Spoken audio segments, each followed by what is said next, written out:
Out to the Grand Canyon for senior night. The Napoleon Wildcats hosting the Bowling Green Bobcats. Tie ball game after one in the second. Sophie Chips drills it from deep, puts the home team on top with back-to-back triples. The next possession, the Bobcats, Jamie Sayin drives baseline and gets the runner to go. And the Bobcats aren't going anywhere anytime soon. Still in the second, Ella Tassler with the rebound and the putback extends the Wildcats' lead out to double digits.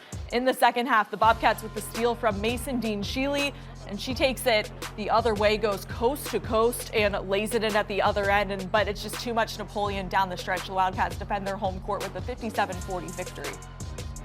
We want to live up to those expectations, so we just have to take one game at a time and play with everything we've got, every game, put in every effort we've got, and play as a team, as one. You know, we didn't have as many girls wanting to score and stuff, and now, as you can see, we have a lot of girls that are willing to want to score and be more aggressive out there and stuff, so yeah. Greg Franke and Corey Slovak join us from the Grand Canyon. It was senior night here at Napoleon, a very close game. Into the fourth quarter, Bowling Green could have made it a one-possession game a couple of times, but then finally Napoleon really started lighting it up from the outside. Bowling Green never was able to do that, and it ended up being the 17-point margin at the end. You were kind of on it all night with the outside shooting discrepancy.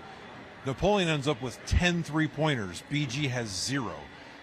Making up those 30 points was really hard for BG. They were right there at the end of the third quarter, but just kind of ran out of gas the fourth quarter. Yeah, and they got a lot of good inside looks in the first quarter, but then Napoleon got on to the idea that if they can't hit from the outside, we're going to pack it in inside, and they didn't get any more of those looks. A couple little defensive adjustments, took away some backdoor cuts, kind of packed in their defense to take away dribble drives, and sure enough, Bowling Green had a lot of trouble that fourth quarter getting to the free throw line and scoring, period. Sophie Chips, the leader for Napoleon, was a starter on that state championship team. She got into some foul trouble, but the rest of the team really picked her up, especially Michaela Cruz, who hit for 18 points. Chips also had 18. Michaela Cruz, a sophomore, that's her high game. And I think it was really kind of a coming-out game for Napoleon winning as a team of young players. Sure was. They had a lot of complimentary scoring tonight. And I give credit to both Cruz and Chips because not only were they the scoring leaders, but they were also the primary ball handlers. So to have to get their team into an offense and be the scorers,